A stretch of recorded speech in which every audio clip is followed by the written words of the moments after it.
Assalamualaikum warahmatullahi wabarakatuh. Alhamdulillah, nahmaduhu wa nasta'inuhu wa nastaghfiruh wa na'udzu billahi min shururi anfusina wa min sayyiati a'malina. May yahdihillahu fala mudilla lahu wa may yudlil fala hadiya lahu.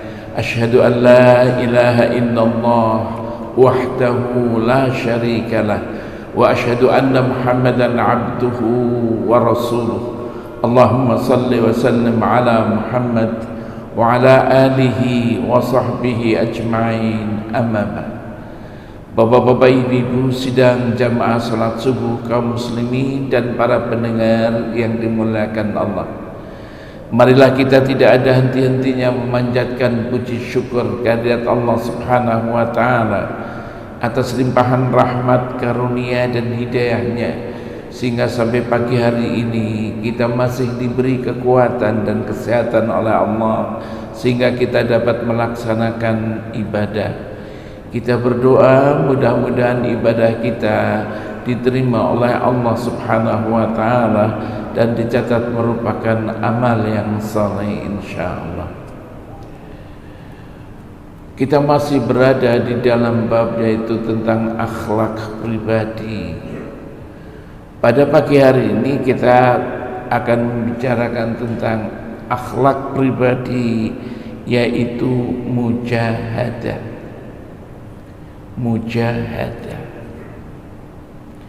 Mujahadah berasal dari kata jahada yujahid, mujahadatan. Dan kita sering mendengar kata-kata jihad. Apa artinya mujahadah? Secara bahasa, mujahadah itu artinya mencurahkan segala kemampuan. Kemampuan yang ada kita curahkan. Itu namanya mujahadah secara bahasa. Dalam kaidah akhlak, mujahadah itu artinya adalah mencurahkan segala kemampuan untuk melepaskan diri dari segala hal yang menghambat pendekatan diri kepada Allah Subhanahu wa ta'ala, baik itu hambatan yang sifatnya internal maupun hambatan yang sifatnya eksternal. Jadi sekali lagi, mujahadah dalam pengertian akhlak adalah mencurahkan segala kemampuan untuk melepaskan diri dari segala hal yang menghambat pendekatan diri kita terhadap Allah Subhanahu wa ta'ala, baik itu hambatan yang sifatnya internal maupun hambatan yang sifatnya eksternal. Apa hambatan yang sifatnya internal? Hambatan yang sifatnya internal adalah dari jiwa yang mendorong untuk berbuat keburukan. Jadi hambatan internal adalah jiwa yang mendorong untuk berbuat keburukan, atau sering dikatakan nafs ammarah bisu. Jadi jiwa yang selalu memerintahkan keburukan. Yang kedua yang sifatnya internal adalah hawa nafsu yang tidak terkendali dan kecintaan kepada dunia ini. Hawa nafsu tidak terkendali dan kecintaan yang besar terhadap dunia ini. Itulah hambatan yang sifatnya internal. Adapun hambatan yang sifatnya eksternal adalah datang dari syaitan, datang dari orang-orang kafir, datang dari orang-orang munafik, dan datang dari pelaku-pelaku kemaksiatan dan juga pelaku-pelaku kemungkaran. Ini hambatan yang sifatnya eksternal. Untuk mengatasi hambatan-hambatan tersebut, baik itu hambatan internal maupun hambatan eksternal, diperlukan kemauan keras dan perjuangan yang sungguh-sungguh. Perjuangan dan kemauan yang sungguh-sungguh itulah yang dinamakan mujahadah.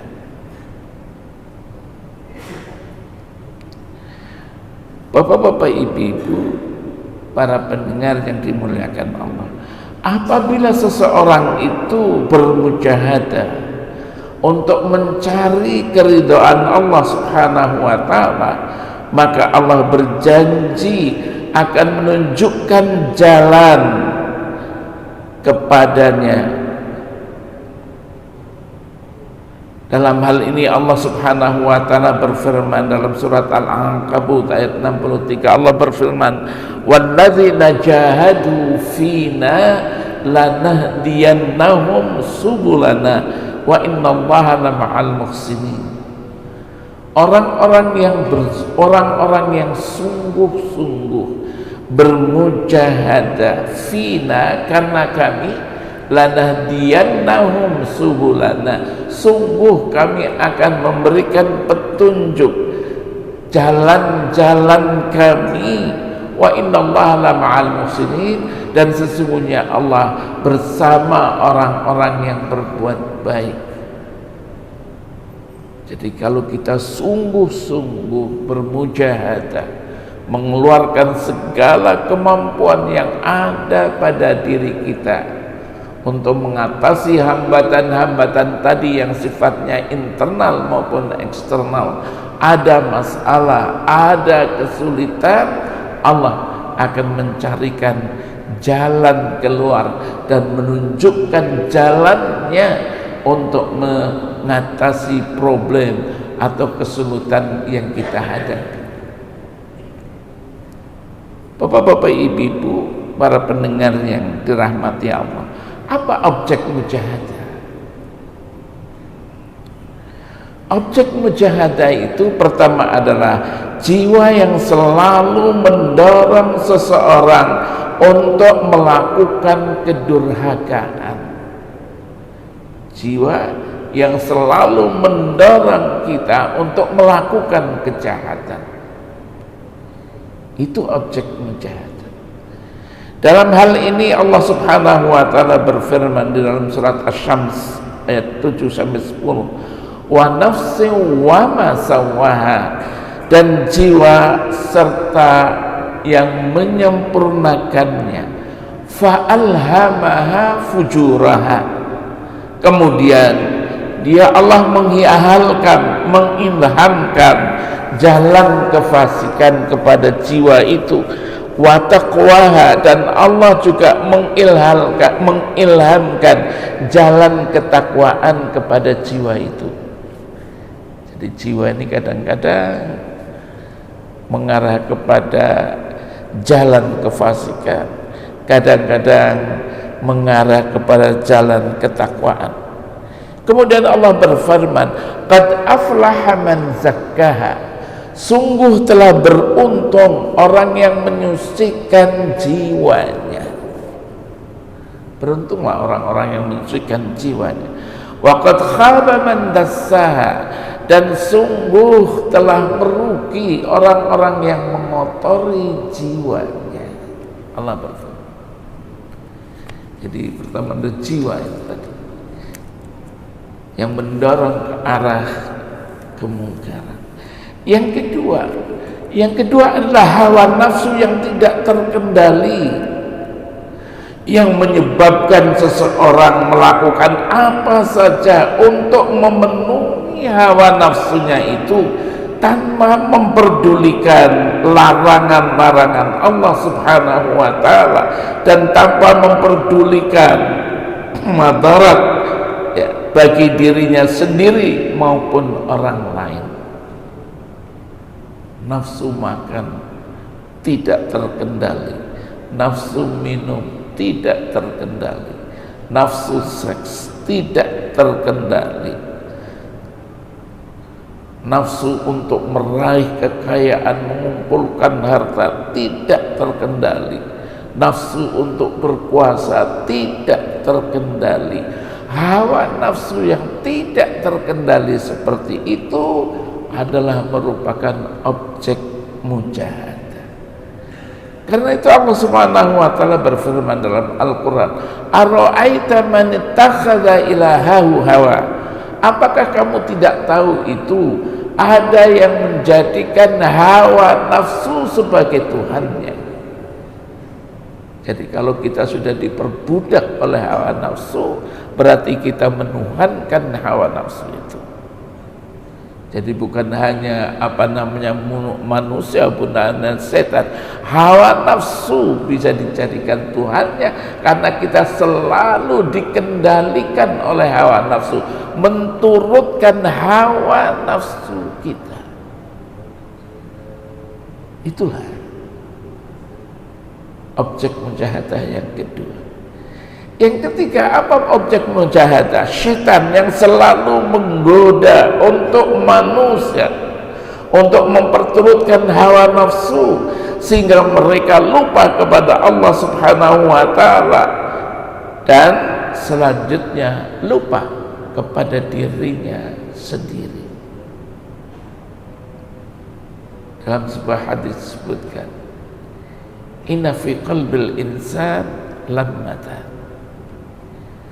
Di dalam hati manusia itu lammatan, ada dua dorongan. Rasulullah mengatakan lammatun ilal khair wa lammatun ilal syarr. Satu dorongan ke arah kebaikan, yang satu ada dorongan kepada kejahatan. Apabila kamu tahu dalam hatimu ada dorongan ke arah kebaikan, falya'lam annahu minal malak. Ketahuilah bahwa dorongan itu datangnya dari malaikat. Tapi sebaliknya, apabila ada dorongan dari dalam hatimu ke arah kejahatan, keburukan, falya'lam annahu minal adu. Ketahuilah bahwa itu datangnya dari musuhmu. Musuh kita itu siapa? Yaitu syaitan, yang selalu menggoda manusia untuk memperturutkan hawa nafsu. Itulah syaitan. Sehingga dikatakan dalam surat Fatir ayat 6, inna syaitana lakum aduwwum mubin. Sesungguhnya syaitan itu bagimu adalah musuh. Fattakhidhuhu aduwa. Jadikanlah syaitan itu musuhmu. Memang syaitan itu musuh. Di dalam surat Al-Baqarah juga dikatakan, ya ayyuhalladzina amanu dkhulu fis-silmi kafah. Wahai orang-orang yang beriman, masuklah ke dalam agama Islam secara totalitas. Ibadahnya juga Islam, akidahnya tidak dicampur dengan kemusyrikan, muamalahnya juga secara Islam, cara mencari ekonominya secara Islam, berpolitiknya secara Islam, semua secara Islam. Masuklah ke dalam Islam ini kafah, secara totalitas. Kemudian Allah mengingatkan, wala tattabi'u khutuwatis syaitan, dan jangan kamu itu ikuti langkah-langkah syaitan. Innahu lakum aduwwum mubin. Sesungguhnya dia setan itu adalah musuh yang nyata bagi kamu. Itulah objek yang ketiga. Objek yang kelima adalah kecintaan kita terhadap dunia berlebih-lebihan, ya, sehingga mengalahkan kecintaan kita kepada akhirat. Ya, memang susah ini.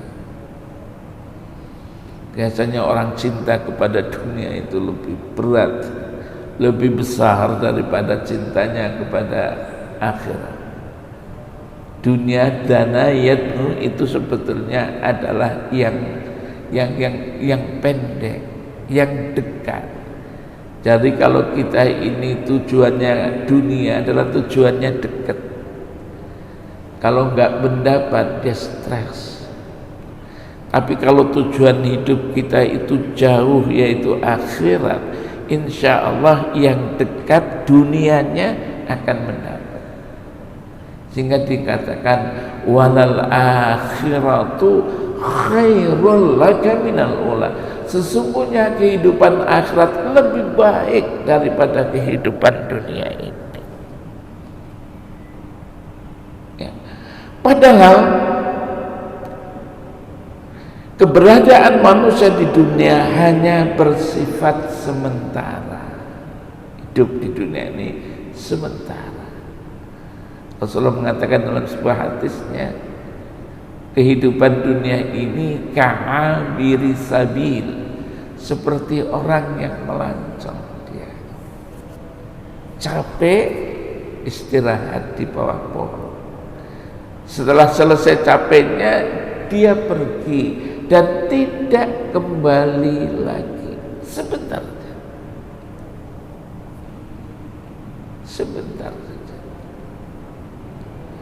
Kapan yang kekal dan kapan yang abadi? Yaitu nanti di kampung asli kita nanti, yaitu di hari akhirat yang kekal dan abadi. Ya.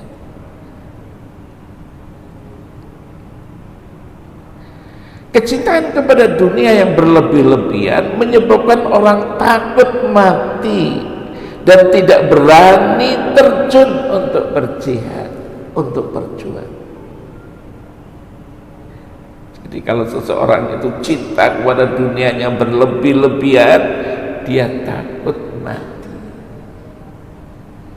dan tidak berani untuk berjuang, takut dia. Ya. Di dalam ayat Al-Quran surat At-Taubah ayat 36 Allah berfirman, ya ayyuhalladzina amanu ma lakum idza qila lakum infiru fi sabilillahi faqaltum ilal ardh. Hei orang-orang yang beriman, kenapa sih kamu ketika dikatakan kepada kamu pergi kamu untuk berjuang di jalan Allah, kamu merasa berat, ingin tetap saja di tempat. Araditum bil hayatid dunya minal akhirah. Apakah kamu suka dengan kehidupan akhirat, di kehidupan dunia dibandingkan dengan kehidupan akhirat? Kamu mencintai dunia lebih besar daripada akhirat. Fama mata'ul hayatid dunya illa qalil. Keberlapan ke dunia ini, ingat, hanya sedikit. Diingatkan oleh Allah Subhanahu wa ta'ala. Kemudian yang kelima adalah orang-orang kafir dan munafik yang tidak pernah berpuas hati sebelum orang-orang beriman kembali menjadi kafir. Nah, ini dia. Banyak mereka berupaya bagaimana untuk memurtadkan orang-orang yang beriman, orang-orang Islam dengan berbagai macam cara.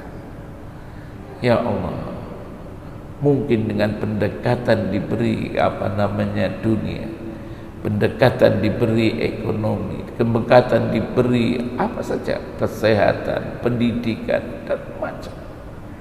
Untuk apa? Agar supaya orang Islam itu menjadi murtad. Orang kafir, program mereka memang.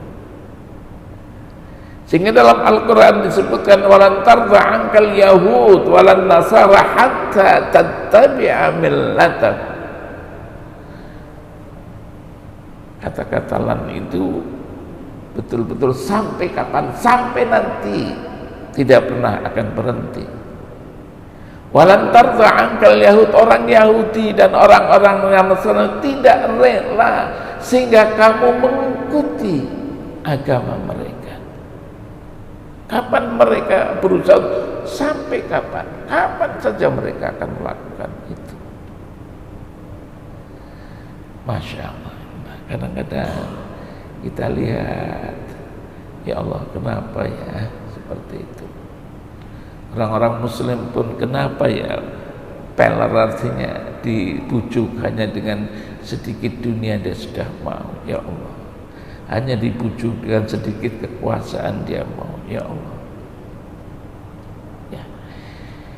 Yang keenam, apa objek mujahadah? Yaitu para pelaku kemaksiatan dan kemungkaran, termasuk dari orang-orang yang mengaku beriman sendiri, yang tidak hanya merugikan mereka sendiri tapi merugikan masyarakat.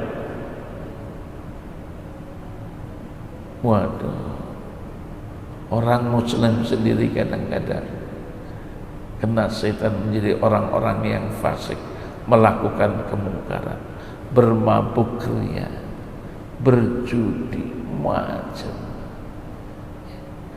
pelaku kemaksiatan. Kalau diingatkan marah dia. Itulah sudah resiko bagi orang-orang yang mau mengingatkan. Sehingga Allah Subhanahu wa taala berfirman, "Wal takum minkum ummatun yad'una ilal khair wa ya'muruna bil ma'ruf wa yanhauna 'anil munkar wa ulaika humul muflihun." Hendaklah kamu menjadi umat yang yad'una ilal khair, yang mengajak kepada kebaikan. Mawal khair ittiba'al Qur'an was sunnah. Hendaklah kamu menjadi umat yang mengajak kepada kebaikan, mengajak kepada ajaran Al-Quran, mengajak kepada ajaran As-Sunnah. Wa ya'muruna bil ma'ruf, dan memerintahkan yang ma'ruf. Yang ma'ruf, yang baik, mempunyai kemaslahatan sesuai dengan ajaran Islam. Wa yanhauna 'anil munkar, dan mau mencegah kemungkaran. Wa ulaika humul muflihun, dan mereka itulah orang-orang yang beruntung. Sebagai seorang muslim, kita dituntut untuk berdakwah amar ma'ruf dan nahi munkar. Ini bapak-bapak, ibu-ibu, tadi objek mujahadah. Karena ada beberapa hambatan-hambatan tadi, baik yang sifatnya internal maupun sifatnya eksternal. Bagaimana cara mujahadah? Ada 3 hal cara mujahadah. Pertama adalah bersungguh-sungguh memahami jiwa manusia. Tadi sudah diingatkan oleh Allah, kadang-kadang jiwa mengarah kepada keburukan, kadang-kadang jiwa mengarah kepada ketakwaan. Kita asah, kita faham itu. Yang kedua, hawa nafsu apabila dikelola dengan baik akan berdampak positif. Sebaliknya apabila dibiarkan, tidak dikendalikan, akan berdampak kerusakan. Hawa nafsu kita kendalikan, dan manusia punya hawa nafsu itu. Kalau kita dikendalikan, mengarah kepada kan, insya Allah mengarah kepada positif. Tapi sebaliknya, apabila tidak dikendalikan, dia akan melakukan kemungkaran. Yang ketiga, syaitan tidak pernah akan berhenti menggoda kita. Dalam Quran dikatakan, saya bersumpah akan menggoda manusia dari muka, dari belakang, dari kanan, dari kiri. Tapi Allah mengatakan, kamu tidak bisa menggoda orang-orang yang beriman dengan sungguh-sungguh. Tapi setan sudah bersumpah memang mau menggoda manusia itu, dari muka, dari belakang, dari kanan, dari kiri. Tapi Allah mengatakan dalam Quran, kamu tidak bisa menggoda orang-orang yang beriman dengan baik. Kemudian yang keempat, kenikmatan hidup dunia ini sedikit dibandingkan dengan kenikmatan di akhirat. Hanya setetes sedikit saja untuk kita. hidup dunia yang banyak nanti di hari akhirat. Kita tanamkan. Yang kelima, kafir dan munafik tidak pernah tinggal diam untuk menghancurkan kita, orang-orang muslim yang baik-baik. Tidak pernah tinggal diam dengan cara apapun dan bagaimanapun. Ini satu. Yang kedua adalah mengamalkan ibadah. Jangan lupa bapak-bapak mengamalkan ibadah itu. Sholat malam. Ada 4 yang tidak pernah ditinggalkan oleh Rasulullah SAW. Di antaranya adalah sholat malam. Ya, seperti tarawih. Paling tidak 2 rakaat, tambah witirnya 3, paling tidak. Suatu hari Rasulullah SAW dicari oleh istrinya Aisyah radhiyallahu anha. Terpegang kakinya. Rasulullah sedang sujud sepertiga malam, akhir sepertiga malam. Telah selesai. Ya Rasulullah, ngapain malam-malam ini sujud? Hatta warimatil aqdam, sampai bengkak itu telapak kakinya. Rasulullah mengatakan kepada Aisyah, "Hei Aisyah, afala aku abdan syakura? Tidak bolehkah aku menjadi hamba yang bersyukur kepada Allah? Tidak bolehkah aku seperti itu?" Salat malam, fatahajjad bihi nafilatan lak asa ayyab'atsaka rabbuka maqaman mahmuda. Bertahajudlah kamu sebagai imbuhan pahala bagimu. Mudah-mudahan Tuhanmu akan membangkitkan kamu di mana? Maqaman mahmuda, di tempat yang terpuji. Jangan lupa itu, bapak-bapak ibu. Yang kedua, puasa sunat Senin, Kamis, atau puasa sunat yang lain. Membaca Al-Quran, ya, paling tidak ada target kita. Sebulan sudah bisa baca Quran, khatam belum Al-Quran. Syukur kalau membaca Al-Quran dibarengi dengan pemahaman maknanya. Sekarang sudah banyak media untuk itu. Dalam sebuah hadis Rasulullah SAW disebutkan, "Majtama qaumun fi baitin min buyutillah yatluna kitaballah wa yatadarasunahu illa nazalat 'alaihimus sakinah wa ghasyiyat 'alaihimur rahmah."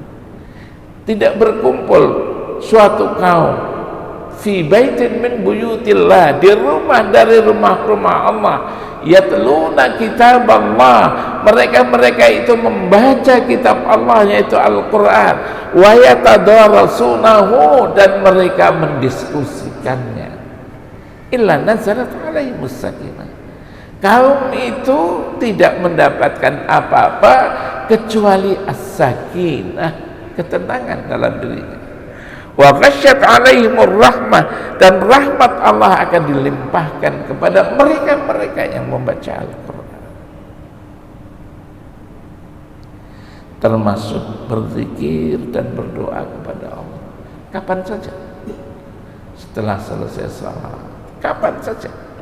Sebetulnya kita berzikir, berdoa, setiap kegiatan kita ada berzikir dan berdoa. Bangun, mau tidur kita berdoa.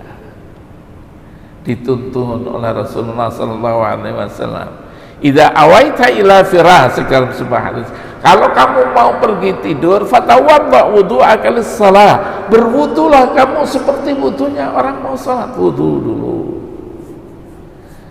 kemudian letakkan lambung kanannya, kemudian baca ayat kursi, baca al-mu'awwadzatain, Qul a'udzu birabbil falaq, qul a'udzu birabbin nas. Kemudian baca qul huwallahu ahad. Kemudian Rasulullah mengatakan tangannya di ini usap apa yang bisa. Insya Allah kita akan dijaga oleh Allah sampai pagi. Rasulullah memberikan tuntunan. Kemudian bangun, kita berdoa, kita pergi sholat dari rumah. Bismillah, tawakkaltu ala Allah, la haula wala quwata illa billah. Mau makan berdoa. Mana yang tidak ada berdoa? Semua kita ada doanya. Mau masuk masjid, Allahumma ftah li abwaab rahmatik. Keluar dari masjid, masuk ke toilet, keluar, semua ada doa, ada zikir. Ya, ini Pak. Kemudian yang ketiga tadi, ya, cara mujahadah adalah melalui jihad.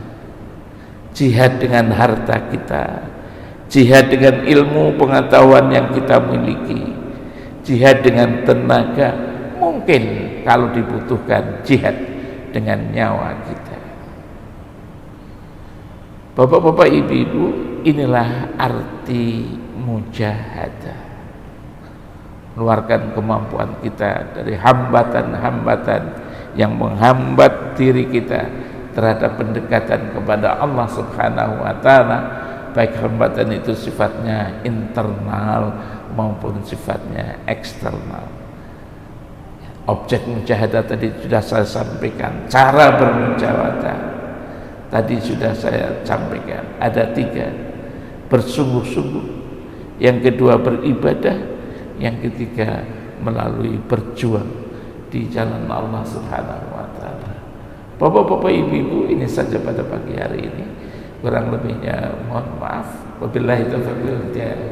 Assalamualaikum warahmatullahi wabarakatuh. Sallallahu ala Muhammad, sallallahu alaihi wasallam, sallallahu ala Muhammad, sallallahu alaihi wasallam, sallallahu ala Muhammad, sallallahu alaihi wasallam, sallallahu